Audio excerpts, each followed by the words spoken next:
Welcome to the Christian Life Coach Collective. I am your host, Laura Malone, and we're here to talk about life coaching, entrepreneurship, leading yourself well, and lots of spirit-led life and business strategies. So thanks for joining me on this journey, and let's jump into today's episode. Hello, my friends. I just finished a peanut butter and jelly sandwich with plain, regular Lay's potato chips. Yes, that's really important information. It's one of my favorite meals. It's a favorite lunch in nice weather. And I had a ratatouille moment where I was eating it and I had this childhood memory associated with the sweet and the salty and the crunchy and the soft. And I'm just happy about it. And so it's a practice of gratitude to just stop and say, I love what I'm doing or having right now, and I'm enjoying this, and all good gifts come from Father above, which means peanut butter and jelly and chips is really a gift from God. So if you haven't tried it, don't knock it. Go get yourself a bag of Lay's chips and just the plain kind.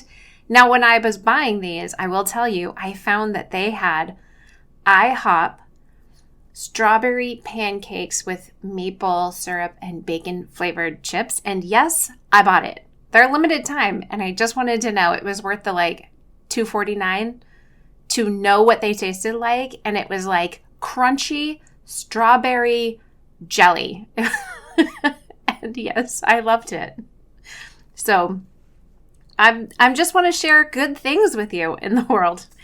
Okay, first minute and a half was taken up by nonsense. So let's move in. I want to talk to you about having a paradigm that shifts your emotions about being a coach, especially about being a coach that people want to work with, about being in demand. When you don't have clients, this is still a thing you can do.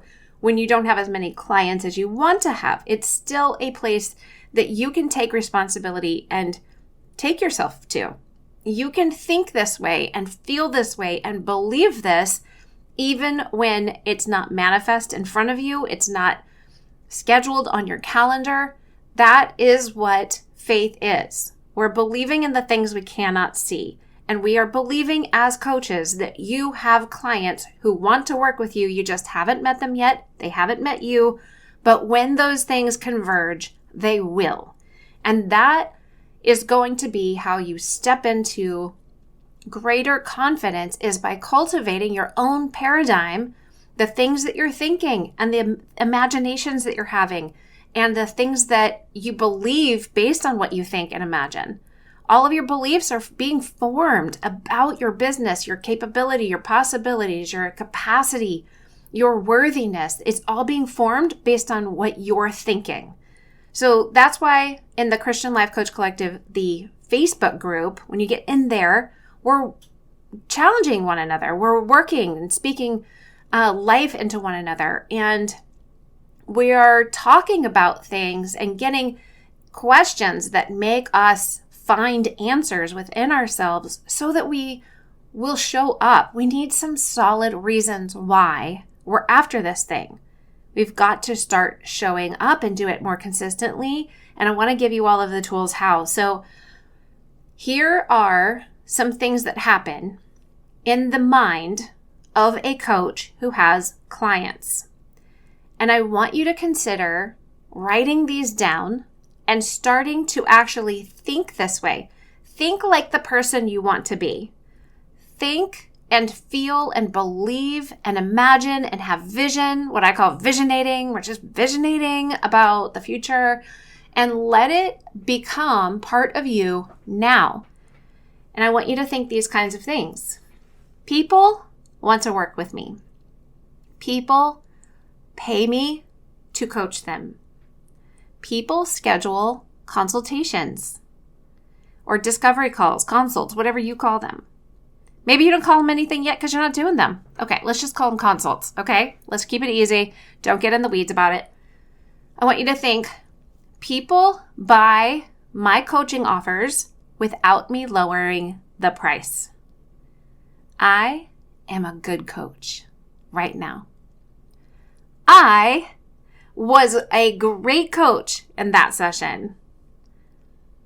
posting authentically on social media is easy. I know some of them are like, no, it's not. When you post on social media and you show up authentically, you're not trying to like be somebody else or do what so-and-so is doing who claims they're making 7 figures a month. You just being you is easy once you're doing it. It's not easy when you're not doing it, but I want you to start thinking like somebody who does do it. And I want you to start experiencing the peace and your emotion that comes with thinking it's actually easy. What if it's not as hard as you think it is? What if it's not as terrible? Social media, you do not have to build and grow a business on social media. I know this. That's what my podcast is for. However, I serve people on social media. That's what I'm doing over there. So when I'm posting, I'm just showing up so I can say something that I think people might want to know. And if it's only for one person, I am okay with that. I remember when I didn't feel okay with that. I remember feeling like social media was hard and I didn't want it. And I felt like there was this external pressure and expectation that I was supposed to be using it. And I found my soul resisting something that nobody ever actually put on me. I was projecting my own stuff and acting like other people were trying to force me to build my business on social media just because they were. Well, nope, that was just me. That was just my own paradigm, making stuff up. I was imagining it. I don't have to do anything, and neither do you. However, social media is completely free for you to show up and serve people. It's a great way just to help people. What if you're not trying to sell yourself all day long on social media? What if you're not trying to be part of comparison culture? What if you're just saying, if only one person sees me say this, it'll be worth it. I'm just going to put it out there for them, that one person. Let's just be there to love the one that's in front of us. And it doesn't matter if you can't see them. Because if you just decide serving people in this free, easy space is easy to do, I'm capable of it, and I'm not attached to the outcome, it gets easier. So you can actually tell yourself, posting on social media is easy. Let's try another one. I have everything I need right now. Just to do the thing that you need to do. The next thing you need to do, you already have it. You don't need to keep researching. You don't need to learn anymore. You don't need to buy any more courses. You don't need to buy any more books. You don't need to have any more plans. You just need to say, what can I do right now to serve people around me with what I have? Because you have what you need to do that. I want you to tell yourself, I can help people. And you can get really specific and say, I can help these women. I can help these men. You can get more specific and say, I can help middle-aged women. I can help young professionals. I can help moms in the weeds. So you can get really specific and actually just practice saying, I can help these people. I know something. Even if you just know one small thing, you can help so many people who need that one part of the step, one piece of the journey, whatever it is. You can also say, my methods, tools, or process works. My method works. Just say it. I believe this. I'm cultivating a belief that the process I have right now, which will pivot, it will grow, it will change later. But right now, what I have to start with, it works. My coaching tools, they work. My coaching skills, they work. And there are 100 clients for me right now. Think like that. There are 100 clients out there in the world who, once they find you, they are right for you, you're right for them. And that includes they'll be able to pay you. That's part of what makes them a right client is they can pay you to be their coach. There are 100 people out there. If you don't believe that, you've got to do some of your own work. I recommend using the Pearl practice, episode 222. Just go listen to it and learn how to adjust what you're thinking and imagining because it's affecting how you feel. And that's affecting what you do That's creating certain results, and that's cultivating a longer lasting legacy. If you don't believe that there are clients out there who would pay you, then you're never going to get clients because you're going to continually believe that you're not going to. That is going to cause you to feel certain things that make you not want to do anything to go get clients. If you believe people would pay you and there are clients that are right for you and that you are going to be a good coach when you guys connect, then you will feel confident about doing something, and you'll take some kind of imperfect action and put yourself out there, and you'll tell people, I'm a life coach. I help people. And when you are a coach who has clients, when people do work with you, this is the kind of thing that you think. So if you're going to start acting like the person that you're becoming right now, start thinking like that person. There are 100 clients for me right now. I'm telling you there's more than 100, but I want you to just start with 100. If that seems terrible, then do a little bit of ladder work and start on the first rung and say, there are 10 clients for me right now. And you can move your way as that becomes a belief system. You can walk yourself into there are 20, 50, 75, 100, and then you'll be able to go on from there. You can also just have these thoughts like, I have 5 clients. And then what you do is you put on your calendar time to work with 5 clients. And then when you have those 5 time slots laid out, go do things that build your coaching skill or your coaching business or something. You've got to set aside time and act like you're building a business. If you want to have a business, you have to act like you could take coaching clients if you ever want to get them. So I'm already working with 5 of them or 10 of them, and just go ahead and create a life around that.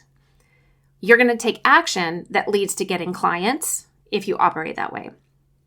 I make a lot of money because I deliver great value and I help people get amazing transformations. That's a big one. And I understand that I make a lot of money. It feels really big for some of you. And I understand that I make a lot of money is relative. A lot of money to some people is going to be like 25 grand a year as a coach, because you're used to having that other job or just living off maybe your husband has a job and you haven't had one. So 25 grand would be a lot of money if it was extra in addition to what you already have, so on and so forth. Some of you are going to be like, a lot of money means $250,000. Some of you are going to think that means $1 million. You don't have to feel like a lot of money to you is the same as what it means to somebody else. That's same thing. Same rule applies for I deliver great value and I help people get amazing transformations. The value you deliver is relative to you and the people who want what you deliver.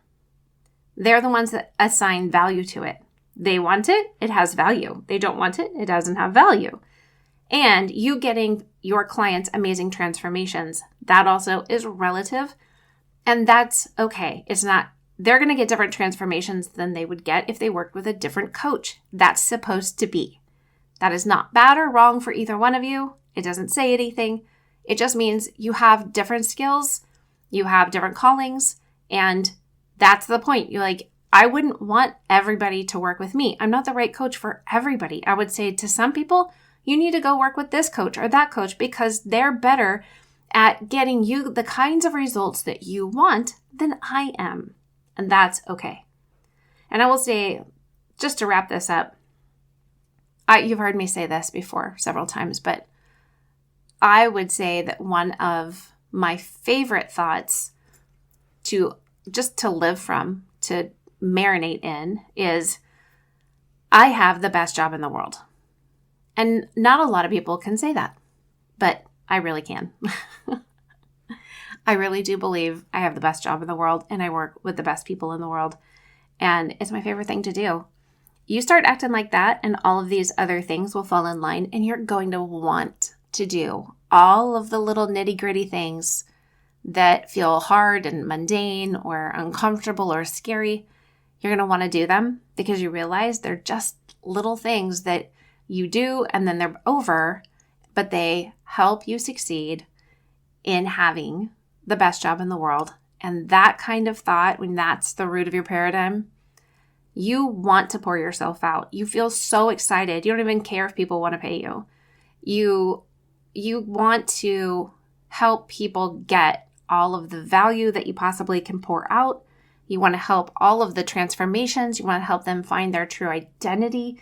You want to help them find purpose and set goals and reach them, figure out what they want and learn how to go get it. Like, you want to do those things, and it all comes from the belief in your paradigm that you have the best job in the world because you're a life coach and you help people.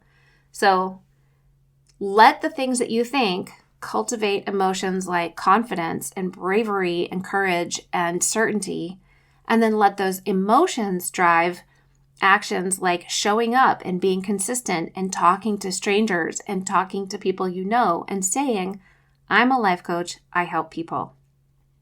And then get the things that you need. Take the kind of action that's going to lead you to have simple, streamlined awareness and knowledge about what you need to be doing next to move forward. Get trained and figure out how to start telling people that you're a coach so you can get clients, so you can make money. And then if you want to, let that cultivate into a niche and then actually start and grow your online coaching business. Obviously, I do all of those things. I love that. Links to all of those things are in the show notes. I don't have to tell you that again and again, but I want you to shift your paradigm and I want you to start thinking like the person you are intending on becoming because you decided you're going to be a life coach. So let's go ahead and think and act like life coaches who have skills, love helping people, and live their best lives with the best job in the world. Talk to you in the next episode. Have a great day.